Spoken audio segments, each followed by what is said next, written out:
Welcome back to the channel. This will be the best budget players in Club World Cup Fantasy as we approach that matchday 1 deadline. I'll be going live on Saturday night, going into the early hours of Sunday morning, so it'll be a pleasure to have you on board. And on screen you can see the FPL Dylan Mini League. There is a league code in the description and also an auto-join link. There are also many other different ways to access these social media platforms. There's a Discord server where many of you have joined already, and we discuss the latest updates in Club World Cup Fantasy, FPL, and the Champions League. There's also my X, Instagram, Blue Sky, Dylan RCM. You can also find me by typing FPL Dylan, and my Spotify as well if you want to see my content or listen to it in podcast format. And like this video if you enjoy it, subscribe to the channel, and also the notification bell so you never miss a single upload or live stream for UCL Fantasy, FPL, and the Club World Cup. And if you want to see the best differentials and players to avoid, then let me know down in the comment section below. But without further ado, let's jump straight into it. Let's start off with a 4 million goalkeeper in Franco Armani, whose ownership is only rising. It's currently at 14.1%, and in the Argentinian league, he has kept 10 clean sheets in 18 matches, making 45 saves and conceding 10 goals in the process. And in the Copa Libertadores, which is the equivalent of the Champions League in South America, he has kept 2 clean sheets in 6 matches, as River went unbeaten in the group stages, finishing top of their group with 3 wins and 3 draws. They face Urawa Red Diamonds and Monterrey in the first 2 match days of the Club World Cup. Then it's Inter Milan, which is quite tough on paper, but I think they have a great chance of advancing through to the next round and keeping 1 or 2 clean sheets in the group stages. Another budget goalkeeper who plays for an Argentinian team is Marchesín, who is covering for the injured Sergio Romero. He only costs 4.1 million and the ownership is 1.9%, so he does qualify for the scouting bonus. If you are unaware of what that is, then check out my how to play guide, as all the rules are broken down in detail. But essentially, any player with less than 5% ownership will give you 2 additional points if they secure more than 4 points in their normal score. And Marchesín has made 42 saves in the Argentinian league, keeping 8 clean sheets and conceding 11 goals. So the stats are quite similar to Franco Armani. And in the Copa Libertadores, he kept 3 clean sheets in only 8 matches overall. He faces Benfica and Bayern Munich in the opening 2 match days, so I think Marchesín could be avoidable. But for match day 3, I think he's a great option on paper facing Auckland City. So you might even want to go about it in a way like going for Franco Armani in match day 1 with unlimited transfers, then wildcarding in either match day 2 or 3. And if you were to do so in the latter, I would highly recommend Marchesín as a backup goalkeeper who is an enabler at 4.1 million, facing Auckland City, who are bottom of all the rankings, especially with Opta, which I have shown in recent videos as well. So I think Boca Juniors have a great chance of a clean sheet in match day 3, but I can't say the same thing against Benfica or Bayern Munich.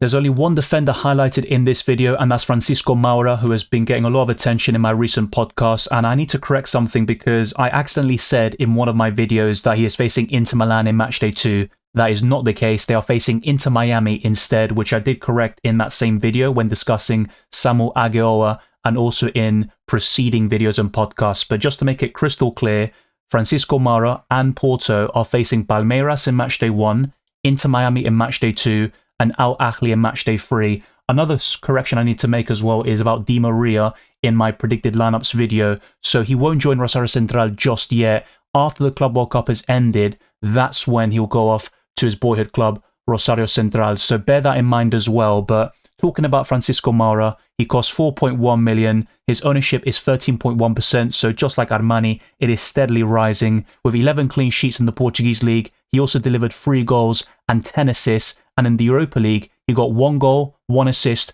and 1 clean sheet as well. And he got booked twice in the Portuguese league across 30 starts. So that's very impressive, to say the least. And facing the likes of Palmeiras, Inter Miami, and Al Ahly, I think those are good fixtures overall, and Porto have a good chance of 1 or 2 clean sheets. And I think Moura has attacking potential. If he can get any goals or assists here for 4.1 million, it's an absolute bargain. Now, you have plenty of other options who cost 4 million, maybe 4.3, who start regularly in the defense, but I don't think they really stack up to Francisco Moura when it comes to the quality of the team and also the amount of attacking potential they have to offer in that defender position. So I think he's the standout in this position if you're on the market for a cheap facilitator and enabler. and I don't really think you can get any better than Francisco Moura. Let's not get confused between Rodrigo Moura and Francisco Moura, but you can go for both of them simultaneously in your Club World Cup fantasy team, especially in match days 2 and 3. I think Palmeiras could be the toughest game they have in the group stages, but Moura has a 4.2 million price tag, 9% ownership, and in just 16 starts, he got 10 goals and 4 assists, but no goal contributions in the Europa League, and that's 7 goals and 1 assist over the last 10 competitive matches. He was an unused substitute in the Nations League against Germany and Spain in the semi-finals and final respectively, and I think overall he is a very impressive player with a lot of potential. He played 71 minutes against Wydad Casablanca recently, where Samuel Agoa scored the winning goal, but I think Moura can really compete with him as the best Porto attacker, and they're both so cheap. So when you look at the other options who are more expensive, like Fabio Vieira, and he's still quite cheap himself, I just think go for Moura. He offers better value, he's much cheaper, and he also has pretty decent ownership overall. He won't qualify for the scouting bonus, but that's where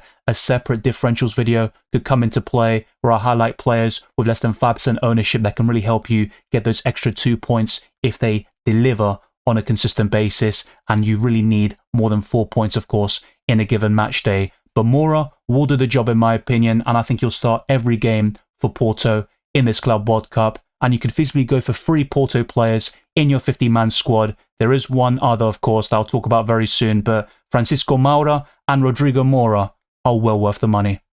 The same applies to Mastantuono, who is only 17 years old, and despite being linked to PSG, he has joined Real Madrid, but not just yet. He will play for River Plate one last time in this Club World Cup, facing Urawa Red Diamonds, Monterrey, and Inter Milan. His ownership is 18.6%, so double that of Rodrigo Moura, and in 12 games in the Argentinian league, he got 4 goals and 4 assists, and he's the main penalty taker right now. He got 2 goals and assists combined in the Copa Libertadores, and the price tag is only 4.3 million, which makes him very impressive. He also became the youngest debutant in the Lionel Scaloni era in a 1-0 win over Chile for the Argentinian national team. So I think the consistency is really there for a 17-year-old. It might not be Lamine Yamal level, but we rarely see that anyway across any generation of football. But Mastantuono's ceiling is extremely high, and I think the sky is the limit for him, to be quite honest with you. With good fixtures, an accessible price tag, and decent ownership, it is fairly template. It's almost reaching that point, but I think there are a lot of boxes that Mastantuono ticks, and the fact he's on penalties makes him a very enticing option for the group stages, and even going into matchday 4 and beyond, if River were to progress, I think he's definitely worth considering in the long term. Jan Sas is a 4.4 million midfielder who plays for ES Tunis, they're also known as Esperance, and in 20 starts in the Tunisian league, he scored 10 goals and delivered 2 assists, and in terms of appearances, it was 27 overall in that competition, but I have to admit, his record in the CAF Champions League this season hasn't been particularly great. In 5 games, he only got 1 goal, no penalties earned, and no assists, but the ownership figure is very appealing at 0.8%, and facing Flamengo and Los Angeles FC in the opening 2 match days, I think there is a possibility for some returns there for Jan Sas. Then it's Chelsea in match day 3, and I think Flamengo are a decent team. They're top of the Brazilian league, and all of the clubs are dissected in terms of injury updates, their form and the standings, how they got on in the cups in my predicted lineups video and podcast, so be sure to check that out. And Jan Sas was highlighted in that video when I was discussing the best players from every single team, but I think he is definitely worth considering at this price tag. He will pale in comparison to Mastantuono and a few others discussed in this team and list, like Rodrigo Moura, for example, but the ownership is 0.8%, so he classifies as a differential, and if he does get more than 4 points, he'll also deliver 2 additional points for the scouting bonus. Imam Ashur is not a differential by any stretch of the imagination, but there is a reason why 28.9% of Club World Cup fantasy managers own him in their provisional team heading into matchday 1. The price tag is 4.7 million, which is fairly decent. In 23 games, he has started every single one of them, and he's got 13 goals and 7 assists, averaging 87 minutes in the Egyptian league. And in the CAF Champions League, he's got 7 goal contributions in only 9 appearances, starting 8 of those in the process. And he faces Inter Miami in matchday 1, followed by Palmeiras and FC Porto. And I think Al Ahly have a few hidden gems in there. There is another one I'll discuss very soon, but I think Ashur might be the very best they have to offer. And in the midfield, he can definitely compete with Mastantuono and Rodrigo Mora. There are 3 players with the surname Al-Dawsari at Al Hilal, but the one I recommend is called Salem, and he costs 5.6 million in the midfield. His ownership figure is currently 8.1%, and in 32 games in the Saudi Arabian League, he produced 15 goals and 15 assists. He also finished as the top scorer of the AFC Champions League Elite with 10 goals in 12 matches, and he also got 2 assists and won a penalty in that tournament. His recent form is stunning, getting 10 goals and 5 assists over the last 10 matches across all competitions, and he has played in the Club World Cup before with 6 goal contributions in 9 matches. And in terms of his price tag, I think he's very accessible and he definitely makes for a very good option. You could argue he's kind of teetering over the edge and he's almost a mid-price midfielder, so I can definitely get that argument, but I still think he offers great value, especially compared to the alternatives in this position. And he does face Real Madrid in match day 1, which is a tough fixture on paper, but their defense has been quite poor this season, and I think Al-Dawsari could be one of the game changers and difference makers in that game, and it could cause them all sorts of problems. Then it's Red Bull Salzburg and Pachuca, and I think Al Hilal are a better team than both of them. So Al-Dawsari is probably one of 2 very appealing assets at Al Hilal, the other one being Mitrovic up front. You've also got Joao Cancelo if he's fit in time for match day 1, but in the midfield, I think Al-Dawsari is one of the very best options in the game. It's quite clear that Porto assets have been criminally underpriced. Agoa is one of 3 brilliant options from this team who only costs 4.2 million or below, and they really should be priced much higher. His ownership is 7.8%, but this could rise quite significantly over time. And I think the main question is, do we go for 2 or 3 premiums in the forward position, or do we include an enabler like Agoa and then use more money in the midfield and potentially the defense? That is a key question that will be asked and answered over the coming days, especially in the deadline stream. But in 23 starts, Agoa has really competed with the very best, producing 19 goals and 3 assists. And in the Europa League, he also scored 6 times in that competition. The fixtures are quite good overall, but I think Palmeiras are a decent team. And Porto played against Wydad Casablanca very recently in a friendly, and Agoa scored the winning goal. He also made a cameo against France in the Nations League final and almost scored in that game. So I think he's a very impressive player with a lot of potential, like a lot of these players in this list. And I think he's going to really take this tournament by storm, especially in the group stages. And I think he can be a difference maker for Porto. There's no doubt about that in my mind. So going for Agoa, Rodrigo Mora, and Francisco Moura is definitely viable, but you might want to be conscious about how you want to balance things between your squad, and maybe you want to trim it down to just 1 or 2 Porto assets. But it's very difficult to do that when they offer such great value in the defence, midfield, and forward line. Estevao will be a Chelsea player very soon, but in the Club World Cup, he will feature for Palmeiras, facing Porto, Al Ahly, and Inter Miami in that order. With a 5.5 million price tag and only 4% ownership, I think he can be a brilliant option in the group stages, but he hasn't scored in the Brazilian League in 11 appearances, with only 3 assists in that competition. But in the Copa Libertadores, he has 5 goal contributions, and it's actually 11 goals and 5 assists across 32 matches this season. But he definitely needs to up his output in the league. Of course, he can't really do that now because he is joining Chelsea very soon, but I think he's got a lot of potential as well. And a lot of these players really, as I mentioned before, have that high ceiling and they're only going to get better over time. Now, he's not my favourite option in the forward line. I think Samuel Agoa is even cheaper and is a more consistent option at this moment in time. But Estevao definitely has that maverick side to him and he can definitely produce moments of magic. So I don't think he's a bad option whatsoever. And it would be another option from the same group. And you might want to avoid that sort of clash with Francisco Moura in your defence in match day 1, for example. But I think Estevao is worth the purchase and punt in match days 2 and 3. So if you are looking for a differential forward and also someone who classifies as a budget player, I think Estevao offers decent value.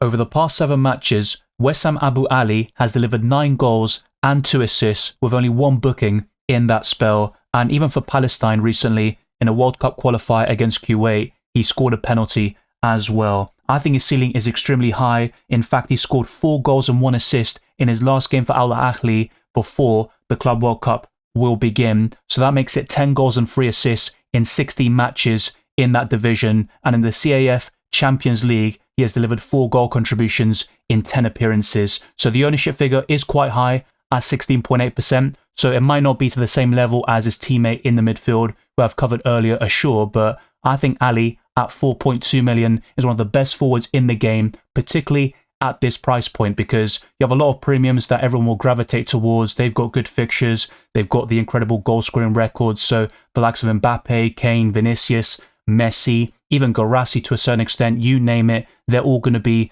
very popular. But Ali can be that enabler if you want to take some money out from the forward line and instead reinvest it to the midfield.